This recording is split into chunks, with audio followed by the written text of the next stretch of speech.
À propos du thème de l'accompagnement et de deux grandes modalités d'écriture de Beethoven, donc effectivement, ce qu'on pourrait appeler le contrepoint, les voix qui se recouvrent et une voix qui est accompagnée par d'autres. Il y a une chose qui me paraît très intéressante aussi chez Beethoven, c'est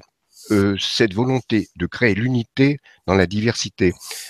Parce qu'on parlait de l'universalité, je crois qu'un autre grand thème chez Beethoven, c'est l'unité, qui est aussi une manière de montrer sa spiritualité. Et alors, ce qui est intéressant, c'est qu'au lieu de faire de l'unité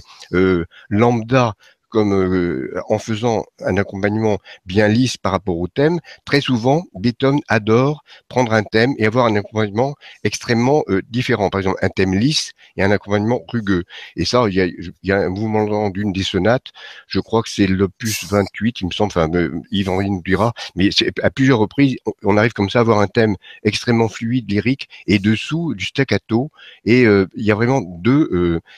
mondes qui s'affrontent et que Beethoven va finir par réunir. Et ce qu'il fait dans les sonates, il le fait aussi dans les quatuors. Par exemple,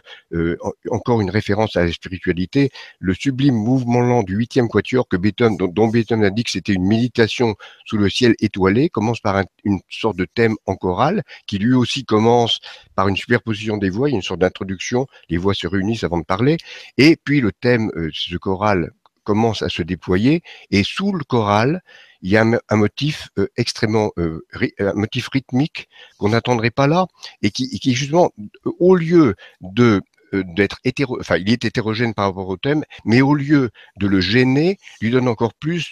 de puissance et d'intériorité. Vous voyez, c'est tout à fait étonnant, quelque chose de très lisse, et puis en dessous, tam, tatam, tata. Alors quelque chose qui va au contraire donner du rythme et de la vigueur, comme si justement pour Beethoven il était nécessaire d'associer les contraires pour créer à la fois l'unité et la beauté.